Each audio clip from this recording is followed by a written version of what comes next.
When Nigerian Air Force accidentally bombed 236 persons in Borno, Muslim Northerners kept quiet under Buhari. US-based scholar Barugi. Welcome to the news and thank you for tuning in to listen. Please subscribe to our channel. Barugi, an activist and author, in his article on Saturday stated that some Northern scholars had suddenly found their voice to reel out ethnic religious sentiment in the wake of the latest accidental bombing by the Nigerian military in Tondonbiri, Kaduna State. An author in Nigeria, Professor Farouk Barugi, has said that when in January 2017, the Nigerian Air Force mistakenly dropped two bombs on Ran, Borno State, which killed 236 civilians, there was pin drop silence from the Muslim North. Barogi, an activist and author, in his article on Saturday stated that some northern scholars had suddenly found a voice to reel out ethnic religious sentiments in the wake of the latest accidental bombing by the Nigerian military in Tundumбiri, Kaduna State. The US scholar noted that it was hypocritical for the northern leaders to suddenly become vocal element under a southern presidency and paint the accidental bombing as ethno-religious cleansing. Barogi wrote, and I quote, "It should be made clear from the outset that I am overwrought with immense grief by the heartbreaking but unintentional killing of 126 innocent men, women, and children celebrating Maulud at Tundambiri village in Kaduna State on December 3rd. Nothing can compensate for this. No excuse can rationalize it, and the outrage that this issue has generated against the Tinubu government is richly justified. But it is oddly hypocritical that there are suddenly vocal elements from the North, particularly the Muslim North, which went into a dreamless slumber during Buhari's reign of bloodshed, carrying on as if this cruel, indefensible, and even if involuntarily, killing of innocent Muslims in the name of fighting outlaws is unprecedented.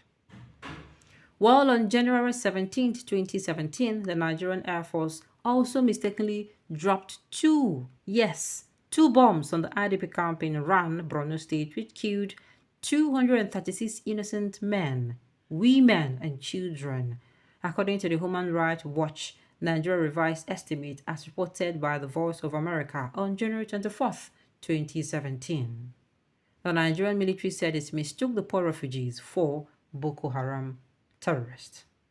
There were pin drop silence from the Muslim North and from the same people who are or pretend to be outraged and bent out of shape about what happened at Tudunbiri.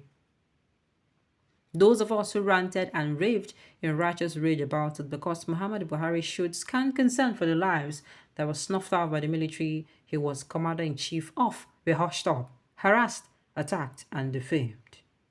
All that Buhari did after more than 200 civilians were killed by two Nigerian Air Force bombs was to delegate an aide to issue a familiarly stereotyped expression of regret through his Twitter handle. Neither he nor his deputy physically traveled to Borno State to condole and comfort the people. There had been no presidential broadcast from Tinubu, but there was a presidential visit to brave families, yet the Tundumbiri tragedy has attracted more attention and anger in the north than the Ran one did. It is obvious that what is responsible for the double standards? The ethno-regional identity of the president. Had Buhari or, for that matter, any northern Muslim had been president when the Tundunbiri Maulud merrymakers were involuntarily killed by the military, there would have been no expression of indignation from most of the people who are hyperventilating now. Although Sheikh Ahmad Gumi was consistently critical of the Muhammadu Buhari government for 8 years, which undermined with his curious defense of bandits, he is increasingly coming across as merely using the Tunimbiri as an outlet to ventilate pent-up ethno-religious anxieties about a southern presidency. That also the true of former National Health Insurance Scheme DG and CEO Professor Usman Yusuf, who became critical of the Buhari regime only after he was fired from his position. He is now furtively regionalizing and regionalizing the Tundumbiri mass deaths. Finally, Bashar Ahmad, former Special Assistant on Digital Communications to Muhammad Buhari, who saw no evil during Buhari's regime or during Buhari's reign, suddenly went into amnestic conspirational frenzy over the Tundumbiri tragedy on Twitter. Thankfully, people shut him up by reminding him of Iran, where 236 Muslims United Becomes were mistakenly bombed to a cinder when Buhari was president, and Buhari did not deem it worth his while to visit the survivors. When your sense of rage and outrage is activated or suppressed by primordial identity of the person in power, you have no conscience. So what he's trying to say is, I think I quite agree with this one, and this is why I would tell us. No thing say if you keep quiet for any evil will grow for your house. The way where you use that energy where you maintain, when something happen for your house, I beg maintain them outside. And sadly, we as humans, we are naturally, permit me to use the word self-centered.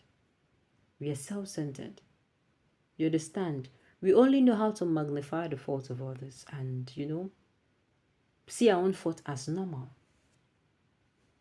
Now, this thing happened during Buhari. I can remember that time that I was even saying that this man no even go visit that time. Yes. This man no go visit that time. Oh.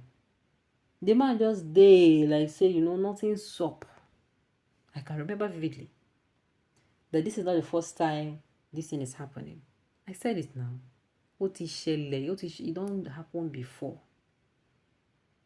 Now the problem is not that everybody is saying, the military, they're not supposed. In fact, me, I'm of the position say make them punish people who make the mistake, make them hold them responsible. You understand? Make them sanction them.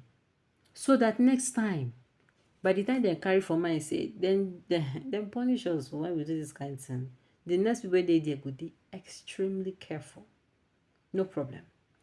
But coming out to paint this, it is even his article that I'm saying, okay, people are coming out to say that they are coming out to paint it, saying that Tinubu government. Not be those people, they don't listen, they talk. Those people, they yarn dust. Yes, let me talk them. Then they yarn dust. I keep saying I will continue to be sympathetic and show empathy to the people of the North over what they're going through.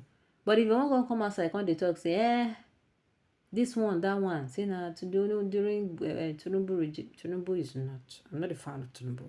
But if they come out to be religious about it, to start showing sentiments, Nadia will leave them.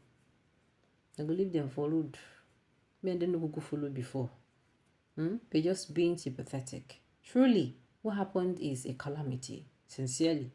And me, I say it. They should make sure it does not repeat itself. But coming out to say, Tinubu regime, that is out. The man, I'm not even sure the man in Nigeria. So what are you saying? What are you saying? But this particular thing that happened they should make sure it doesn't repeat itself again. That's the whole issue. Make sure something like this does not repeat itself. If they want bomb terrorists, make it be saying that truly a terrorist then bomb. Alright, and those notes, we've come to the end of the news. So thank you for tuning in to listen. Until I come your way next time, enjoy the rest of your day.